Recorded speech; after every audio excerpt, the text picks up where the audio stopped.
Greetings and welcome to the Prime Directive. I'm your host Jefficho. My co-host is always Chris. Say hi, Chris.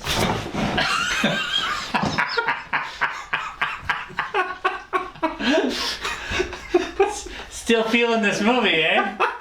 You chose it. The Arena. I did. 1989. Yeah. I literally didn't know what I was expecting. Yeah? Yeah.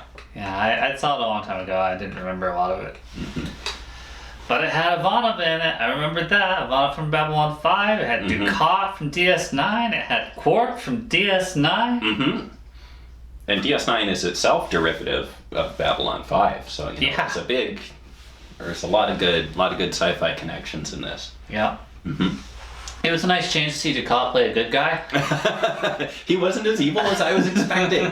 Like, he did have, at times, sort of the same presence and gravitas that he got in Deep Space Nine, but especially at the end when his little girlfriend's running away from him, he wasn't as evil as I expected him to kill her. Yes. Quark was as quirky as he always is. Yeah. Yeah. Mm-hmm. Working for Ducat as always. Yeah. No? I'm sorry, but... That was a different Deep Space Nine than I watched. He helped him out during the occupation. I mean, he sold him drinks. Sold him information, too.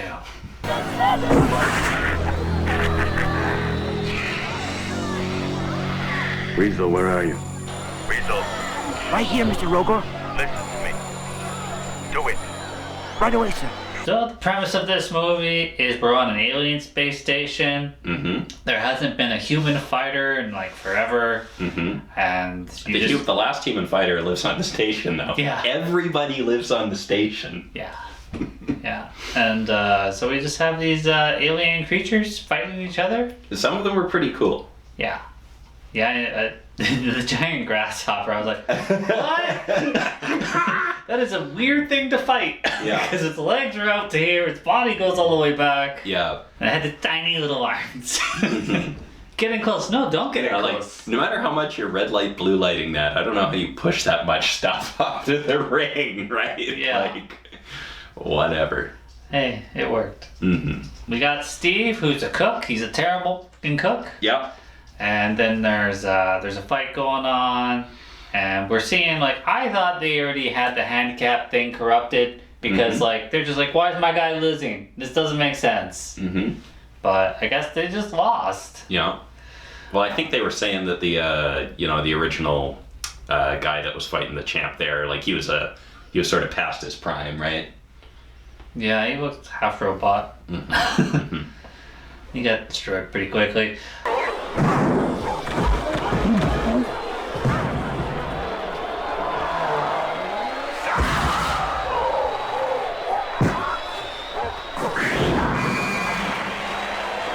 These customers, they want their food and they're not getting their food, so they start to pick on the chef with four arms. Or I liked him. Arms. He was great. He was just like a little four-armed hobbit. And I was just like, I got hobbit, four arms, and that was 100% the character. That's what I needed to know. Yeah, when he was standing next to Steve, I'm like, how fucking tall is Steve? But then like you see Steve next to a few normal people, and it's like, okay. He's only like 6'4" then. Yeah, he's definitely a big guy. Because I thought he was 8 feet standing next to the Hobbit. Like, Yeah. A guy decides to pick a fight with the Hobbit, and Steve steps in and kicks his ass. Yeah, easily. Yeah. And he was the other fighter, apparently. Yeah.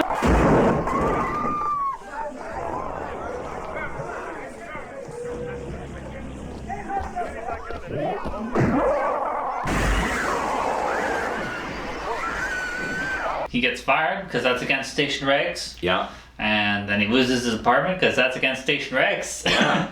So he follows Hobbit guy into his place, which is kind of, I don't know, it just seems like he's squatting. Yeah.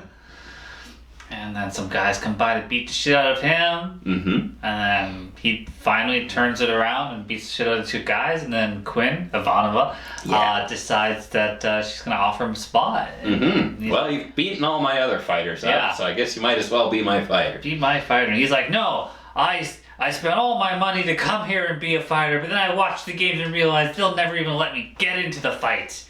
Well, you're being offered a fight right now. Yeah, his reasoning was terrible. Yeah. Like, it was just like, well, I dedicated my whole life to this and then got here and then didn't have a chance to do it. And I know you're offering me a chance, but fighting sucks anyway. No. Yeah.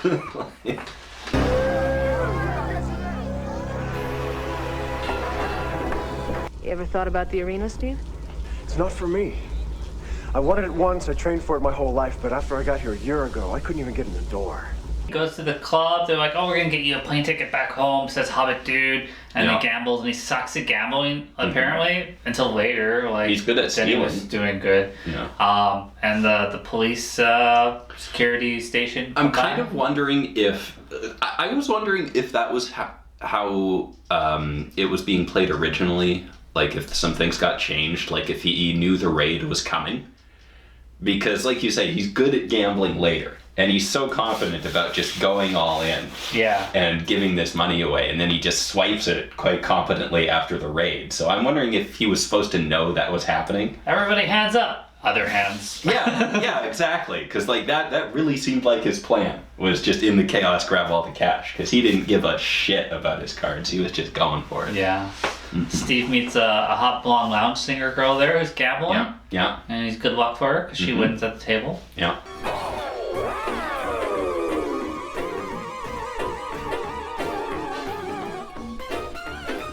They're trying to watch some girls have some drinks last night. Got them the ticket, the one-way ticket home. Yeah. And then, we're watching the holographic girl sing, and some guy's overreacting. Looks like a filthy animal at a bar. Chameleon guy, yeah.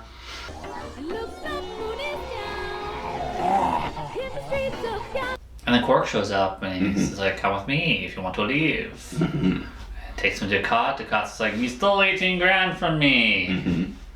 And he comes back in an hour, and he's like, here's your 18 grand. You've got 12 hours. And I was like, all right, 1 hour, here's your 18 grand. Well, you should work for me. You're really good at this. It actually took me half an hour. I stopped at the bar on my way back. I can make 18 grand in an hour. The streets just don't reward me that way. No. It's 3 o'clock in the morning. What do you want? You still looking for a fighter? So he basically went to Quinn, woke her up at 3 o'clock in the morning, and they're like, I'll be your fighter. And she gave him an 18 grand loan, I guess. Yep.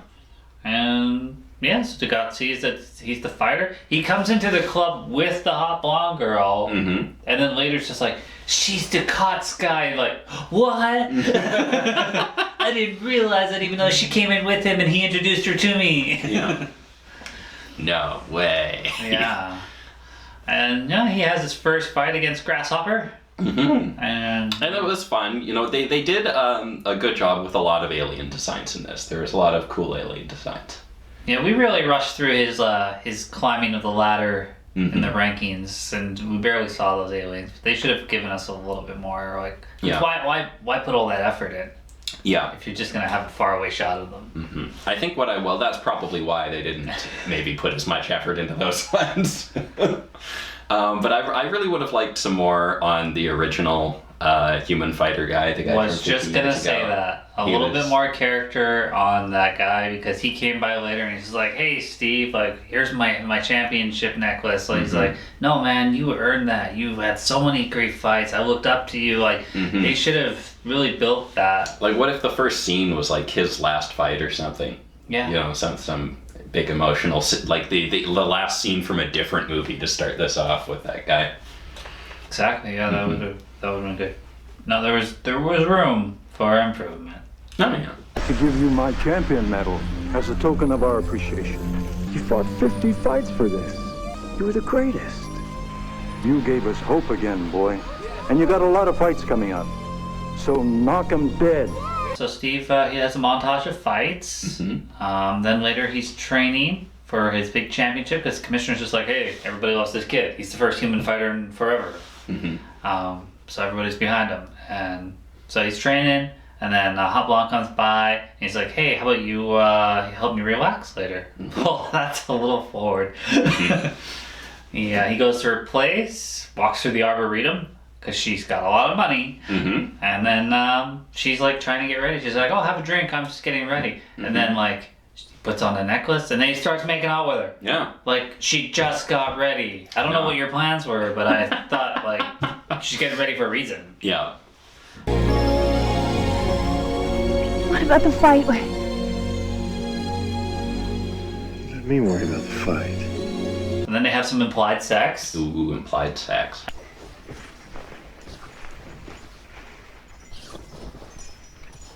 She wakes him up to have a quite obvious poison drink. She's just like, I'm not drinking that. Yeah. You are.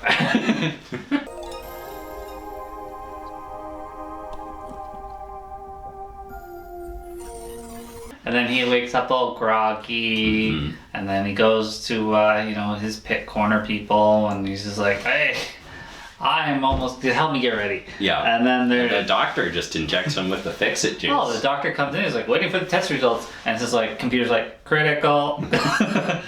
He's like, oh yeah, he was gonna die in a couple hours if I don't give him this. Yeah. And then it's just like, how long is he gonna be ready? 15 minutes, but like, he won't be 100%. I think he was like 98%. Yeah. Like, he seemed good. Yeah, he was up there. Yeah. I don't think he even got 15 minutes. They get him out there, basically kicks Horn's ass for the first round. He's outclassing him in the first Horn, round. they should have done a little bit more with the guy, like showed more strength, because like the way he was built, like in the costume, like he looked like he was a strong Minotaur guy almost. Yeah. And I love how stupid he was, because he's just like comes out, he's like Horn, Horn, nobody's chanting it, no, but he's just like Horn. Yeah. Horn. Horn is Horn's #1 fan. Yeah, that's like silly shit like that. I could have used a few scenes with Horn. Maybe picking up a girl or something. That'd been hilarious. Yeah.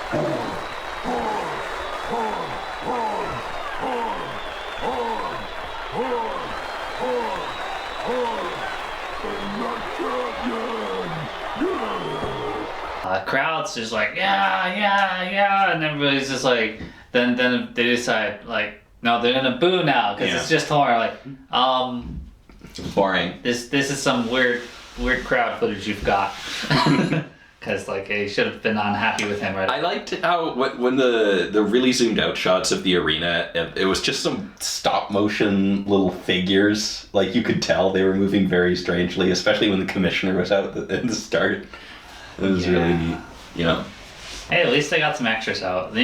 I watched some shady sci-fi where they just get a facility, and it's like usually like a steel workers facility or something, and they call it a spaceship or they call it like an underground bunker, and there's 5 or 6 people, and they just make one monster, make the whole movie.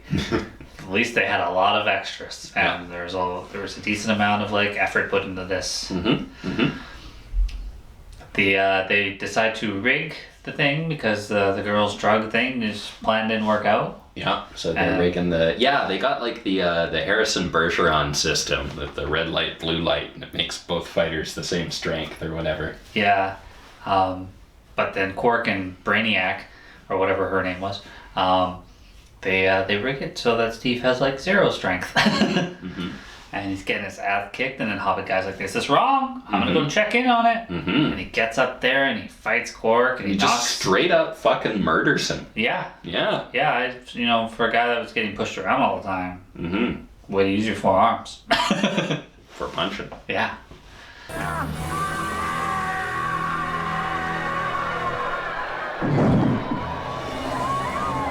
Then we got to see Brainiac's brain explode. I wasn't expecting that. That was a good brain explosion. Never plug your head in. Yeah. And Steve gets up because he got his ass kicked in that second round. And then he just kicks Horn's ass again. I was just like, you know what? Horn is built for like damage, but like he ain't causing any. Yeah. So he never got a shot in. Yeah. Steve outskilled him. First round and third round. Yeah.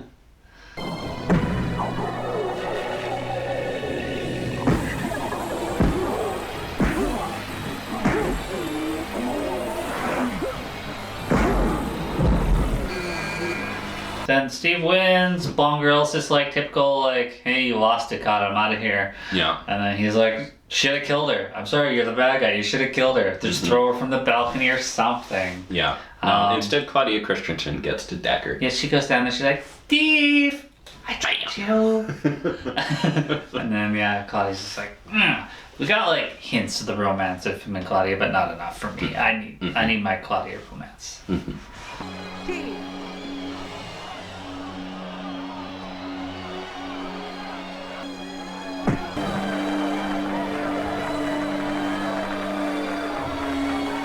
movie, Chris. Interesting choice. Bold choice. Yeah. I like it. Final thought me. Final thought me. You know what? It was fun looking at all the alien designs. I like the idea of... I do like these kind of martial arts competition movies. This you one, said you've never seen Real Steel. I don't think I have. Hugh Jackman and robots. No. What's the one with Jean-Claude Van Damme? Lionheart. Is that the one where the There's the so martial arts many. competition? No, there's so Okay. many. There's There's one, Bloodsport you're thinking about. Might be. There's yeah. the quest that he did later on his own. Okay. Lionheart is the closest thing to this. Okay, I'm probably thinking about Bloodsport, but I like just that format. We were pretty light on the martial arts. Like we weren't He doing did much not do nearly as many choreography. kicks as I thought he would. Yeah. And I found it very difficult to take the main character seriously with how much he looks like Logan Paul. Yeah, that was rough. That was really rough. Yes, But it was, same here. but it was cool. I liked I liked all the work they did in with the weird creatures and Yeah, some good practical effects here. and I really liked the Hobbit guy. I could have used a little bit better shots of the space station. I just did not believe it every time I saw it. I'm just like, why are we even doing this shot? Like, it's barely moving. Like, it doesn't feel like a space station at all. Just seems like you guys shot something and called it space. I don't know. They could have done something to make it look better. And we did see some ships flying in the beginning. For what purpose, I don't know. Space. Yeah. And then the lounge singing acts, that's always something. I'm getting a lot of that in TJ Hooker right now. It's like every episode in third season's a lounge singer. Okay. Like, relax, guys. Quit filling your time.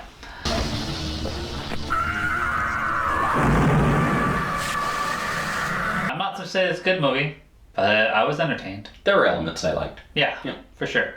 And cast that I like, Yes. for sure. Alright, guys, well, check it out at your own risk. And as always, thanks for watching. Don't go. You know, Rogor, there's an old saying. When it's over, it's over. And guess what? It's over.